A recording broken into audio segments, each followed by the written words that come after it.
सिमाजों नांजाबनाय रायजोफोराव फिन मक ड्रिल खालामनाय जागोन। गाबोन बेलासियाव पान्जाब, राजस्थान आरो गुजरातआव साइरेन दामगोन। सुलुंनि बायदिब्ला पाकिस्तानजों सिमा रानलायग्रा फ्राय गासिबो रायजोफोरनिफ्राय फिन खनसेबाव मक ड्रिल खालामगोननि खौरां मोननाय जादों। बेखौ बुंनाय जादों दि माखासे रायजोफोराव गाबोन थामहिनबा 29 मेनि मोनाबिलियाव फिन खनसेबाव मक ड्रिल खालामगोन।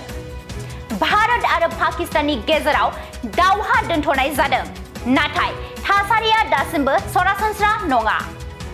खौरां बिजोंनि रिपर्टफोरनि बायदिब्ला सिमायारि रायजोफोराव फिन खनसेबाव मक ड्रिल खालामनाय जागोन।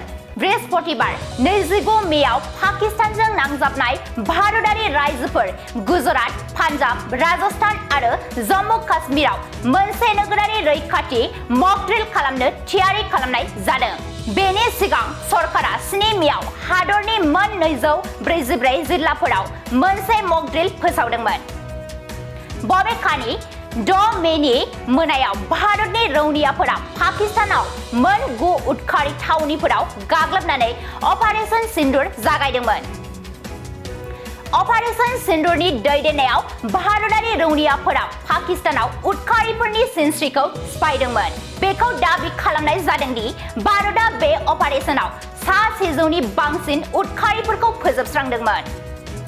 पाकिस्तान आरो पाकिस्ताना दखल खालामनानै लानाय POKआव भारतनि गाग्लोबनाया उदखारिफोरनि पहलगामाव गाग्लोबनायनि फिन साजा होनायमोन।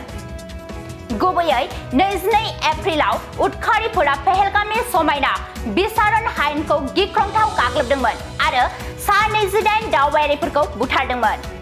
बे गाग्लोबनायनि बिबानखौ लश्कर-इ-तैयबानि मोनसे दालाय दि रेजिस्टेंस फ्रन्टआ लादोंमोन। माखासे साननि उनाव भारतारि रौनियाफोरा पाकिस्तानाव थानाय मोन 9 उदखारि थावनिफोरखौ फोजोबस्रांदोंमोन। भारतनि बे हाबाफारियाव जैश-इ-मोहम्मदनि गाहाय मसुद अजहरनि नखरनि 14 सोद्रोमाफोरा बुथारजादोंमोन।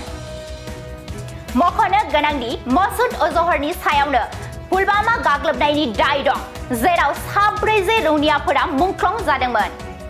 बबेखानि खन्डार हाइजेकनि समाव मसुद अजहरनि बागै बांसिन सावरायनाय जादोंमोन।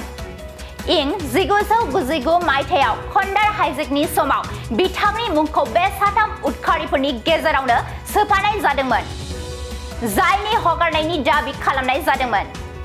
এটা ভাল ঘোষণা বঙাইগাঁও মেডিটেক এলাইট হেলথ ইনষ্টিটিউটৰ 2025 আৰু 26 বছৰৰ DMLT laboratory technician, X-ray and imaging technician, ECG technician, pharmacy assistant, dental hygienist, emergency technician আৰু নাৰ্ছিং কেয়াৰ এছিষ্টেণ্ট কোৰ্চৰ নাম ভৰ্তি কৰাটো এতিয়া চলি আছে।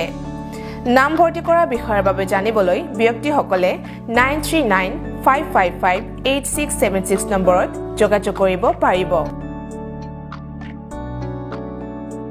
मोनसे गोजोनथाव फोसावथाय बङाइगाव मेडिटेक एलाइट हेल्थ इनस्टिट्यूटआव इंराजि बोसोर 2025-26 मायथाइनि थाखाय DMLT laboratory technician, X-ray and imaging technician, ECG technician, pharmacy assistant, dental hygienist, emergency technician आरो नार्सिं केयर एसिस्टेंट कोर्सनि मुं थिसननाया सोलिगासिनो दङ। मुं थिसननायनि सोमोन्दै सुलाद लानो थाखाय 9395558676 नाम्बाराव फोनांजाब खालामनो हागोन।